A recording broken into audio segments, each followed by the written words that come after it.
السلام علیکم ورحمۃ اللہ وبرکاتہ۔ الحمد للہ الذی ہدانا لہذا وما كنا لنهتدی لولا ان ہدانا اللہ، ونشهد ان لا الہ الا اللہ وحدہ لا شریک له، ونشهد أن سيدنا وسندنا ومولانا محمدا عبده ورسوله، أما بعد،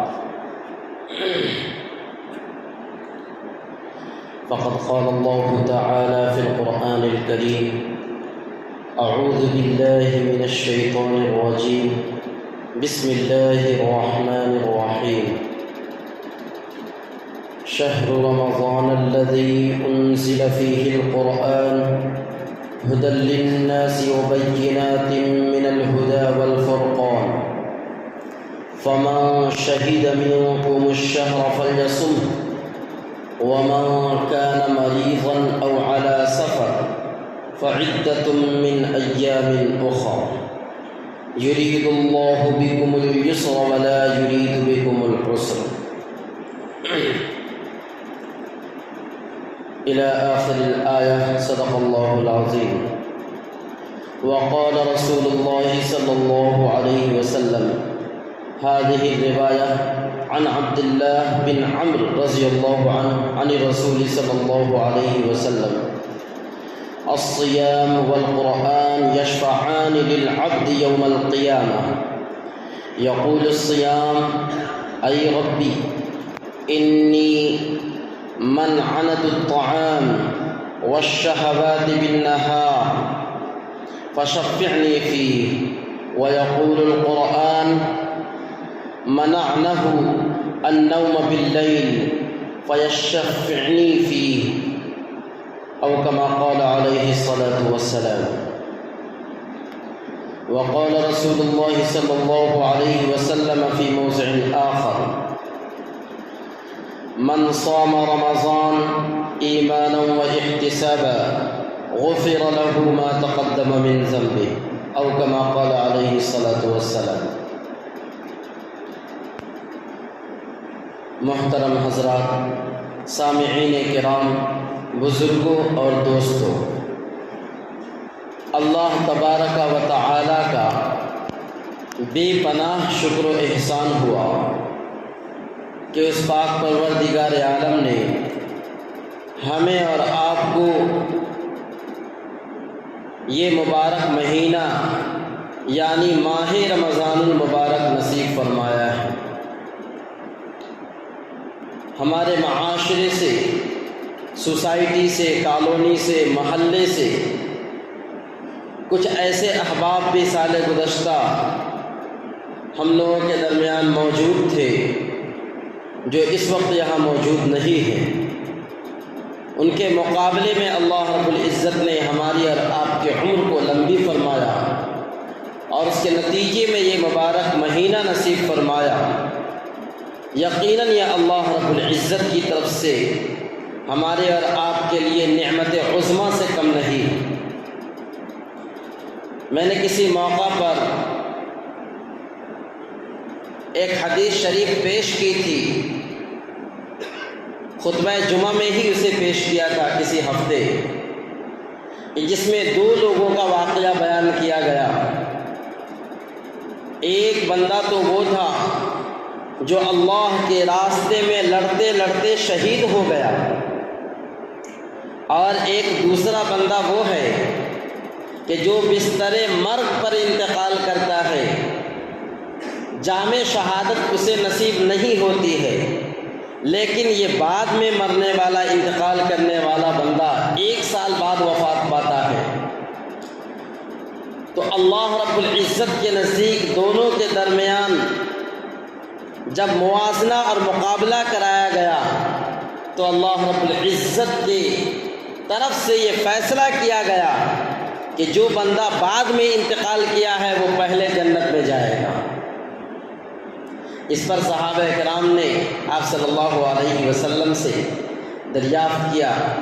کہ پہلے والا بندہ تو بڑا خوش نصیب معلوم ہوتا ہے۔ اللہ کے راستے میں لڑتے لڑتے جام شہادت پی لیا، بظاہر ایسا محسوس ہوتا ہے کہ اس پہلے والے بندے کو جنت میں پہلے جانی چاہیے، بعد والا بندہ تو بستر پہ انتقال کیا ہے، پھر وہ پہلے جنت میں کیوں جائے گا؟ آپ صلی اللہ علیہ وسلم نے جواب میں ارشاد فرمایا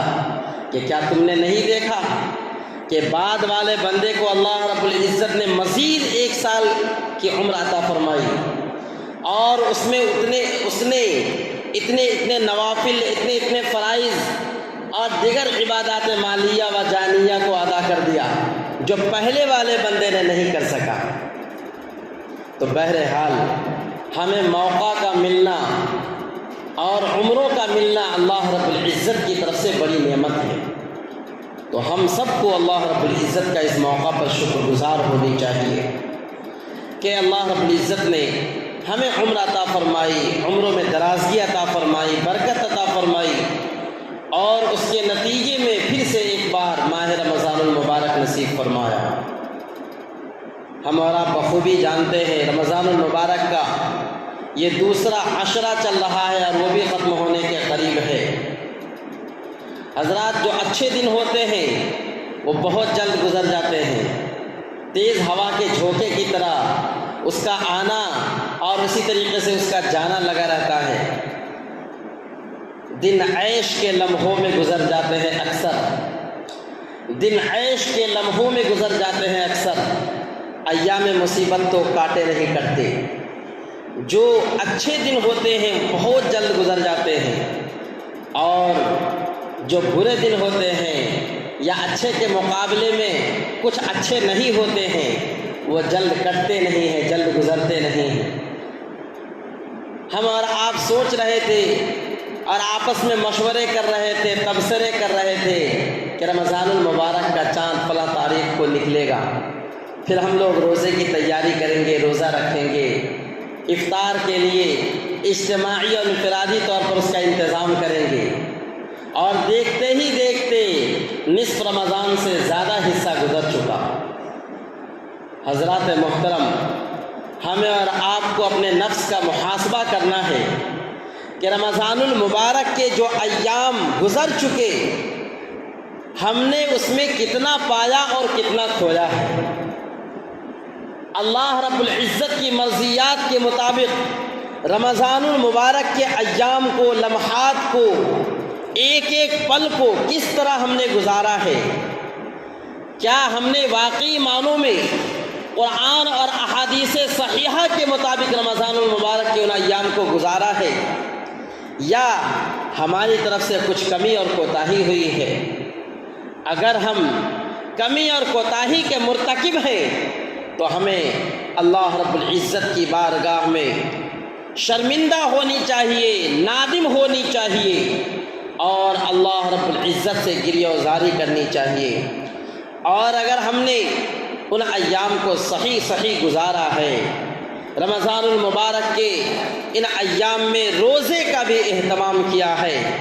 بغیر کسی عذر شرعی کے ہم نے روزہ ترک نہیں کیا ہے، اور جو دیگر عبادات فرضیہ و نفلیہ ہے ان کی بھی انجام دہی کی ہے، تو اللہ رب العزت کا شکر گزار ہونی چاہیے۔ حضرات محترم، میں نے خطبے کے بعد آیت کریمہ کے ایک قطعے کی، ایک ٹکڑے کی تلاوت کی، جس میں اللہ رب العزت نے ارشاد فرمایا شہر رمضان الذی انزل فیہ القرآن، کہ رمضان کا مہینہ وہ مبارک مہینہ ہے جس میں اللہ رب العزت نے قرآن کریم کو نازل فرمایا، وہ قرآن کریم جو لوگوں کے لیے ہدایت کا سامان ہے اور واضح دلیل ہے اور حق و باطل کے درمیان فیصلہ کرنے والی کتاب ہے۔ آگے اللہ رب العزت نے ارشاد فرمایا فمن شہد منکم الشہر، بس تم میں سے جو کوئی رمضان المبارک کا مہینہ پالے، جس کی عمر وہاں تک پہنچے اور جسے وہ ایام، وہ مبارک مہینہ نصیب ہو، فلیصم،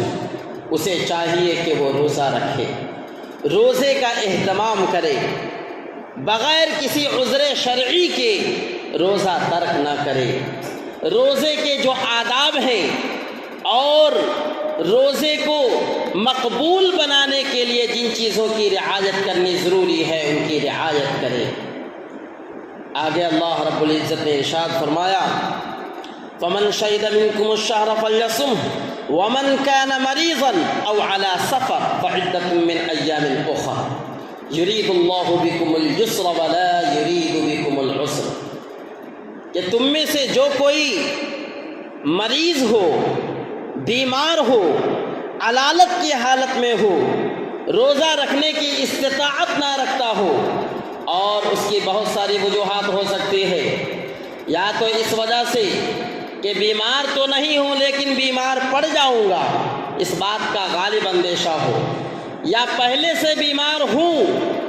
مزید اس میں اضافہ ہو جائے گا، یا پھر عمر کے اس حصے تک پہنچ چکا ہو کہ جس حصے کے اندر روزہ رکھنے کی بالکل استطاعت نہیں ہے، اس حصے کے اندر وہ روزہ رکھ ہی نہیں سکتا ہے۔ یہ تمام چیزیں مرض کے اندر شامل ہیں۔ پہلی دو تین باتیں جو بیان کی گئی ہیں کہ بیمار سخت بیماری کا اندیشہ ہو یا بیماری میں بڑھوتری کا اندیشہ ہو، ان دونوں صورتوں میں اللہ رب العزت نے حکم فرمایا کہ ان دنوں کے اندر یعنی رمضان المبارک کے اندر روزہ نہ رکھ کر کے اس کو بعد میں رکھ لے، جب صحت اس کو اللہ رب العزت کی طرف سے نصیب ہو جائے تو ان ایام میں اس روزے کی انجام دہی کرے۔ اسی طریقے سے ایک اور کنڈیشن اللہ رب العزت نے بیان فرمائی فَمَنْ كَانَ مِنْكُمْ مَرِيضًا أَوْ عَلَى سَفَرٍ، یا تم میں سے کوئی بندہ حالت سفر میں ہو۔ سفر کہتے ہیں سفر شرعی جسے کہا جاتا ہے 77 کلومیٹر کی دوری، جسے میل کے اعتبار سے اگر لیا جائے تو میل کے اعتبار سے 48 میل کی دوری کے فاصلے کی سفر کا کوئی ارادہ کرے، اس مسافت کا کوئی ارادہ کرے تو ایسی صورت کے اندر وہ شخص مسافر شرعی ہو جاتا ہے۔ دنوں کے اعتبار سے شریعت میں اس کا شمار کیا گیا تو یہ بیان فرمایا گیا کہ جو بندہ 3 دن کی دوری کی مسافت کے سفر کا ارادہ کرے وہ مسافر شرعی کہلاتا ہے۔ بہرحال کلومیٹر کے اعتبار سے 77 کلومیٹر احتیاطی طور پر حضرات فقہائے کرام نے 78 کلومیٹر بتلایا ہے، تو بہرکیف 77 ہو، 77.5 ہو یا 78 کلومیٹر دوری ہو، اتنی دوری کی سفر کا کوئی ارادہ کرے تو مسافر شرعی کہلاتا ہے۔ ایسے بندے پر اللہ رب العزت نے رخصت رکھی ہے۔ رخصت یہ رکھی ہے کہ اگر وہ چاہے تو اس روزے کو بعد میں ادا کر سکتا ہے، ان ایام میں وہ افطاری کی حالت میں رہے، یعنی کھاتا پیتا رہے، تاکہ سفر کے اندر اسے پریشانی کا سامنا نہ کرنا پڑے۔ حضرات محترم، ہم اور آپ اس جگہ ایک طالب علمانہ سوال کر سکتے ہیں کہ حضرات دنیا تو بڑی ترقی یافتہ ہو گئی ہے، اب سفر کے اندر وہ مشکلات نہیں رہی جو پہلے رہا کرتی تھی۔ لوگ جانوروں کے ذریعے سواری کیا کرتے تھے، کچھ پیادہ پا چلتے تھے جس کے نتیجے میں بہت سو کی جان چلی جاتی تھی، بہت سو کی سواری جو کہ جانور ہوا کرتی تھی وہ بھی مر جاتے تھے۔ لیکن اب تو ایسی کنڈیشن نہیں ہے، اب تو ماشاءاللہ اگر زمینی سفر کرتے ہیں تو ہائی اسپیڈ لیول کی ٹرین بھی چل رہی ہے، بلٹ ٹرین چل رہی ہے، اور اگر ہوائی سفر کا ارادہ کرتے ہیں تو اچھی سے اچھی ہائی اسپیڈ کی اور اچھی سہولیات پر مشتمل پلین چل رہی ہے، اور اس کے ذریعے ہم تو ہزاروں کلومیٹر کا سفر کچھ گھنٹوں میں کر لیتے ہیں۔ تو کیا وہ رخصت جو روزے کے سلسلے میں یا نماز کے سلسلے میں اللہ رب العزت کی طرف سے عطا کی گئی تھی، اب بھی وہ رخصت موجود ہے یا وہ رخصت ختم ہو گئی؟ تو اس کا جواب یہ ہے کہ اللہ رب العزت کی طرف سے اب بھی وہ رخصت موجود ہے۔ یہ اللہ رب العزت کی طرف سے بڑی نعمت ہے کہ چاہے سفر اب بھی سہولیت کا ہو چکا ہے، لیکن اس کے باوجود اللہ رب العزت کی طرف سے وہ رخصت اب بھی موجود ہے۔ لیکن پھر بھی آدمی کو یہ آپشن دیا گیا ہے، امت مسلمہ کو یہ آپشن دیا گیا ہے کہ ایسا کرے یا ویسا کرے، یعنی اگر روزہ نہیں رکھ سکتا ہے تو بعد میں رکھے، اگر کوئی روزہ رکھ سکتا ہے۔ فقہائے کرام نے جدید مسائل میں بتلایا ہے کہ مناسب یہ ہے کہ اگر سفر صعوبت کا پریشانی کا نہ ہو تو وہ روزہ رکھ لے اور روزہ رکھ کر سفر کرے، کیونکہ اب پہلی جیسی صعوبت نہیں رہی۔ وہ الگ بات ہے کہ اگر کوئی بندہ ان تمام تر اسباب و وسائل کے موجود ہونے کے باوجود، تمام تر سہولتوں کے باوجود حالت سفر میں روزہ نہ رکھے، پھر بھی اس کو گنجائش ہے، اللہ رب العزت کے یہاں وہ ماخوذ نہیں ہوگا، اس کی پکڑ نہیں ہوگی۔ لیکن پھر بھی کوشش یہ کرنی چاہیے کہ اگر کوئی پریشانی نہ ہو تو روزہ رکھ لینی چاہیے، کیونکہ ادا بہرحال قضا سے بہتر ہے، ادا بہرحال قضا سے بہتر ہے۔ ادا کی جو روحانیت ہے، ادا کے اندر جو اجر و ثواب ہے، قضا کے اندر وہ چیز حاصل نہیں ہوتی۔ حضرات محترم، معاشرے کے اندر اگر دیکھا جائے تو بڑے افسوس کے ساتھ یہ بات عرض کرنی پڑتی ہے کہ ہمارے مسلم نوجوان طبقے کے بیشتر افراد ایسے ہیں جو بغیر عذر شرعی کے روزے کو ترک کر دیتے ہیں۔ بغیر عذر شرعی کے روزے جیسی عظیم عبادت اور اللہ رب العزت کی طرف سے عطا کرتا عظیم تحفے سے وہ محروم رہ جاتے ہیں۔ ہمیں فکر کرنی چاہیے، ہمیں اپنے اندر جذبہ احساس پیدا کرنی چاہیے، اور جو موقع ہمیں اللہ رب العزت کی طرف سے فراہم ہوا ہے اس میں کمی اور کوتاہی نہیں کرنی چاہیے۔ ہاں، اگر ہم مریض ہیں تو قرآن کریم کے اندر ہی بتلا دیا گیا ہے کہ فمن کان منکم مریضا، اگر کوئی مریض ہے تو ان دنوں کے اندر وہ روزہ کے بجائے افطار کی حالت میں رہ سکتا ہے۔ جیسا کہ ہماری خواتین مائیں اور بہنیں بھی سماعت فرما رہی ہیں، وہ بھی سن لیں کہ اگر وہ منتھلی پیریڈ کے اندر ہو، جسے ہم کہتے ہیں کہ مہینے والا MC کا بلڈ آتا ہے، تو اس حالت میں ہو، اس حالت میں روزہ رکھنے کی اجازت نہیں ہے، وہ بھی مرض کے اندر داخل ہے۔ اللہ رب العزت کی طرف سے روزہ معاف تو نہیں ہوگا، جس طرح نماز معاف ان لوگوں کی ہو جاتی ہے، روزہ معاف تو نہیں ہوگا، البتہ روزے کو مؤخر کرنے کو کہا گیا ہے۔ ان ایام میں اگر کوئی خاتون، کوئی عورت روزہ رکھے تو وہ گناہ گار ہوگی، اللہ رب العزت کی طرف سے وہ روزہ قبول بھی نہیں ہوگا اور وہ روزہ ہوگا بھی نہیں۔ اس لیے ان ایام میں روزہ رکھنے سے منع کیا گیا ہے۔ اسی طریقے سے اگر کوئی عورت پہلے سے حالت روزہ میں تھی لیکن اتفاق سے مہینہ پورا ہوا اور وہ MC کا بلڈ آنا شروع ہو گیا تو اس کا روزہ ختم ہو جائے گا۔ جیسے ہی وہ بلڈ آنا شروع ہو جائے گا اس کا روزہ ختم ہو جائے گا، اور اسے چاہیے کہ اس کے بعد سے جب طہور کا زمانہ آئے تو رمضان المبارک کے بعد ان روزوں کی قضا کرے، ان روزوں کو بعد میں چل کر رکھے۔ یہ مسائل دراصل اس لیے بتلائے جا رہے ہیں کہ ہم اور آپ بیشتر ایسے افراد ہیں جو فیملی سے بلانگ کرتے ہیں، ہم سب ایک کنبے سے تعلق رکھتے ہیں، تو ہم جا کر اپنے گھروں میں یہ مسائل شرعیہ بتلائیں، ان کو واقف کرائیں۔ یہاں پر ٹھہر کر ایک اہم نقطے کی بات یہ بھی بتلا دینی ہے کہ جو منتھلی بلڈ آتا ہے خواتین کو، اس بلڈ کی رنگت الگ الگ ہوتی ہے، اور الگ الگ رنگتوں سے اس بلڈ پر الگ الگ حکم لگتا ہے۔ شریعت مطہرہ کے اندر بتلایا گیا ہے کہ اگر کسی خاتون کو وائٹ بلڈ آتا ہے تو وہ MC کا بلڈ نہیں مانا جائے گا۔ وائٹ بلڈ کے علاوہ اگر کوئی بلڈ آتا ہے، چاہے وہ ریڈ ہو یا بلیک ہو یا خاکی وردی کلر کا ہو، تو وہ سب بلڈ ماہواری بلڈ یا پیریڈ کا بلڈ سمجھا جائے گا۔ لیکن اگر سفید وائٹ بلڈ آتا ہے تو وہ شرعی طور پر بیماری کا بلڈ سمجھا جائے گا، اسے MC کا بلڈ قرار نہیں دیں گے۔ اور اس مسئلے کا نتیجہ اس وقت مرتب ہوگا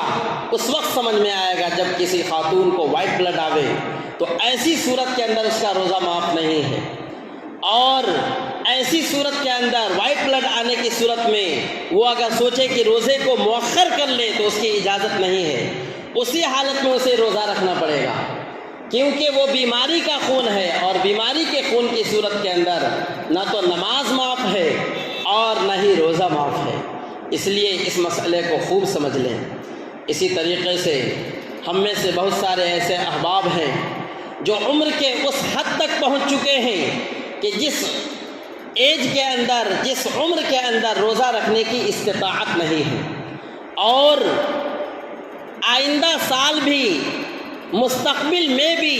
اس بات کی کوئی امید ایسی محسوس نہیں ہو رہی ہے کہ روزہ رکھ سکیں گے، حالت اتنی کمزور ہو گئی ہے۔ ایسی صورت کے اندر شریعت مطہرہ نے روزہ رکھنے کے بجائے فدیہ قرار دیا ہے کہ ہر شخص کو چاہیے جو اس کیپیسٹی میں آ جائے، کمزوری کے اور عمر کے اس حد تک گزر جائے اور اس پوزیشن میں آ جائے، تو اسے چاہیے کہ روزہ نہ رکھے بلکہ وہ اس کے بدلے فدیہ دے دیا کرے، ہر روزے کا بدلہ ایک فدیہ ادا کرے۔ فدیے کی مقدار کیا ہوگی؟ شریعت مطہرہ میں بتلایا گیا ہے کہ ایک فدیہ مقدار کے اندر صدقۃ الفطر کے برابر ہے۔ صدقۃ الفطر کی مقدار گندم سے اگر لیا جائے تو نصف صاع ہے، اور اگر اس کے علاوہ کشمش ہے یا دوسری مہنگی چیزیں ہیں اس کے اعتبار سے لیا جائے تو اس سے 1 صاع ہے، کشمش سے، جو سے، اس سے 1 صاع قرار دیا گیا ہے۔ تو بہرکیف جب فدیہ ادا کریں تو اس میں بھی اس بات کا خیال رکھیں کہ اگر صدقۃ الفطر کے گندم کا لحاظ کرتے ہیں تو کم سے کم احتیاطی طور پر 2 کلو گندم یا اس کی قیمت نکالنی پڑے گی، وہ 1 روزے کا فدیہ قرار پائے گا۔ اور اگر کشمش سے یا اس طرح کی اور بھی کوئی کھانے کی مہنگی چیزوں سے جیسے کھجور ہے اس سے اگر فدیہ نکالتے ہیں تو ایسی صورت کے اندر 1 صاع نکالنا پڑے گا۔ 1 صاع کا وزن 3.25 کلو، احتیاطی طور پر 4 کلو ہے، اور 4 کلو یا اس کی قیمت فدیے کے طور پر 1 روزے کے بدلے ادا کرنی پڑے گی۔ یہ ان احباب کے لیے ہے جو شیخ فانی ہو چکے ہیں، عمر کے اس حصے کو پہنچ چکے ہیں کہ جس حصے کے اندر اب اس بات کی استطاعت نہیں رہی، طاقت نہیں رہی کہ وہ روزہ رکھ سکے، اور آئندہ بھی طاقت آنے یا انرجی آنے کی کوئی بظاہر امید محسوس نہیں ہو رہی ہے۔ تو ایسے لوگوں کے لیے اللہ رب العزت نے آسانی رکھی ہے، جیسا کہ اللہ رب العزت نے آگے ارشاد فرمایا یرید اللہ بکم الجسر ولا یرید بکم العسر، کہ اللہ رب العزت تمہارے لیے آسانی چاہتا ہے، تمہارے لیے تنگی نہیں چاہتا ہے، تمہارے لیے آسانی چاہتا ہے، تنگی نہیں چاہتا ہے۔ اسی وجہ سے اللہ رب العزت نے بے شمار عمر کے حصوں میں الگ الگ احکامات رکھے ہیں، اور بے شمار احوال میں اللہ رب العزت نے الگ الگ مسائل رکھے ہیں کہ اگر صحت کا زمانہ ہو تو اس میں روزہ رکھنے کا کیا حکم ہے، بیماری کا زمانہ ہو تو روزہ رکھنے کا کیا حکم ہے، مردوں کے لیے روزے کا کیا حکم ہے، عورتیں اگر خاص حالات میں ہوں تو ان کے لیے روزے کا کیا حکم ہے، اگر کوئی شیخ فانی ہو تو ان کے لیے روزے کا کیا حکم ہے۔ بہرحال ان تمام حالات کو مد نظر رکھتے ہوئے اگر ہم اس بات کی استطاعت رکھتے ہیں اور شرعی طور پر ہم مجبور اور معذور نہیں ہیں تو ہمیں روزہ رکھنی چاہیے، روزے کی پوری پابندی کرنی چاہیے، اس میں کسی طرح کی کمی نہیں برتنی چاہیے، کیونکہ روزے کے سلسلے میں احادیث صحیحہ کے اندر بے شمار فضیلتیں وارد ہوئی ہیں۔ جیسا کہ میں نے بخاری شریف کی ایک حدیث پیش کی تھی جس کے اندر اللہ کے رسول صلی اللہ علیہ وسلم نے ارشاد فرمایا من صام رمضان ایمانا و احتسابا غفر له ما تقدم من ذنبه، کہ تم میں سے جو شخص رمضان کا روزہ ایمان کی حالت میں اور ثواب کی نیت سے رکھے تو غفر له ما تقدم من ذنبه او كما قال علیہ الصلوۃ والسلام، کہ اس کے پچھلے تمام گناہ معاف کر دیے جائیں گے۔